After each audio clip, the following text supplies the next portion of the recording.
mommies! Welcome to my channel. So for today, ang pag-uusapan natin ay kung ano sa tingin ko yung mga dapat ninyong gawin bilang mga mommies pag manganganak na kayo, especially when you are in labor, para magkaroon kayo ng positive na labor and delivery experience katulad ng na-experience ko. By the way, mommies, lahat ng mga natutunan ko sa hypnobirthing, which is na-apply ko sa panganganak ko, ay sinashare ko dyan sa channel ko. I-scroll nyo lang po yung channel ko. Makikita nyo po lahat ng mga topics about sa pregnancy na na-share ko tungkol sa based from my experience. In this video, pag-uusapan natin what are the 3 things that I think kailangan ninyong gawin kapag ka nagli-labor na kayo.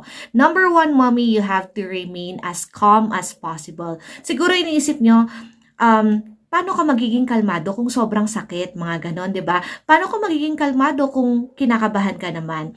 That's the more reason na kailangan yung maging kalmado. Dahil, mommies, kung hindi ka kalmado, mas lalong i-complicate mo yung labor and delivery experience mo. Kapag kalmado ka, mommy, matutulungan mo yung katawan mo na makapag-produce ng necessary hormones, like I always say, para magkaroon ka ng mas positive and effective labor and delivery experience. Yung necessary hormone na pwede mong matulong sa katawan mong ma-release kapag kakalmado ka is yung tinatawag nilang oxytocin. Yung oxytocin na yun, mommy, is malaki ang maitutulong niya para magkaroon ka ng effective labor contractions. Number 2, mommy, kailangan tulungan mo yung sarili mo na maging focus sa breathing mo. Yung breathing, mommy, alam nyo, very important yan. Necessary talaga yan sa pagli-labor mo dahil nakakatulong siya para ma-manage mo yung mga labor contractions na mararamdaman mo kapag manganganak ka na.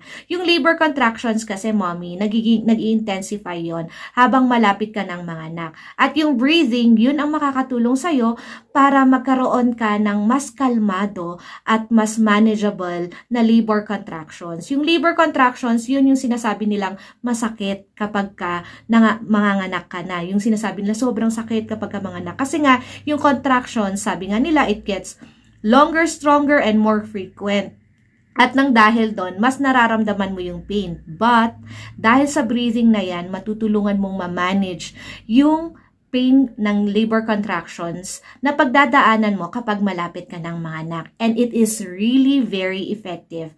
You just have to be very focused. Yung sinasabi kong ito, mommy, is based from my experience. Nung nagli-labor na kasi ako, mommies, alam nyo, malaki talaga, totoo yung natutunan ko sa hypnobirthing na breathing can work wonders in your labor kasi nung time na sumasakit na talaga at may mga ibang pain na talagang intense na yung pain, nakatulong talaga yung breathing na every time makakaramdam ako ng contraction, ipapractice ko yung breathing technique na natutunan ko, which is, shinare ko din dyan sa channel ko.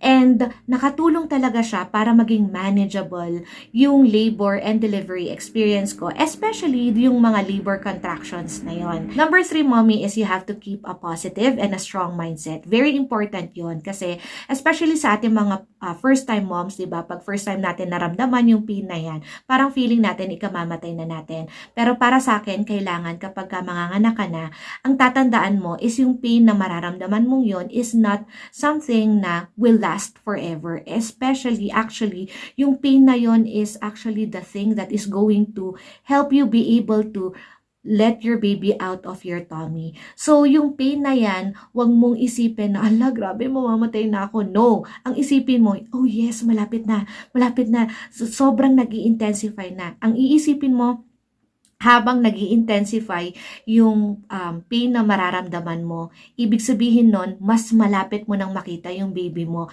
At finally, maririnig mo na yung iyak niya, which is yun naman talaga yung ine-expect natin, yung goal natin, maipanganak natin ng safe and healthy yung babies natin. So, yun ang mindset mo. Huwag mong isipin na yung pain na yun ay para bang kinakabahan ka dahil bakit hindi na siya tumitigil.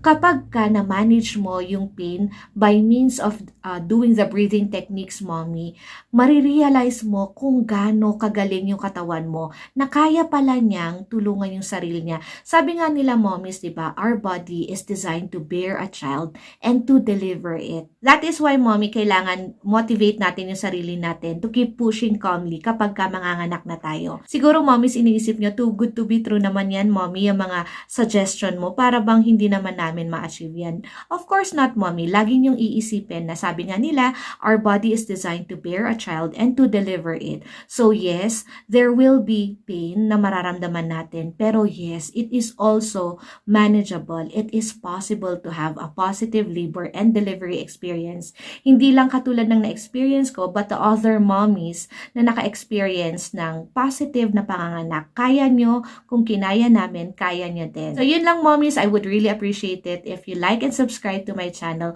and click the notification bell para lagi kayong updated kapag meron akong bagong upload katulad nito.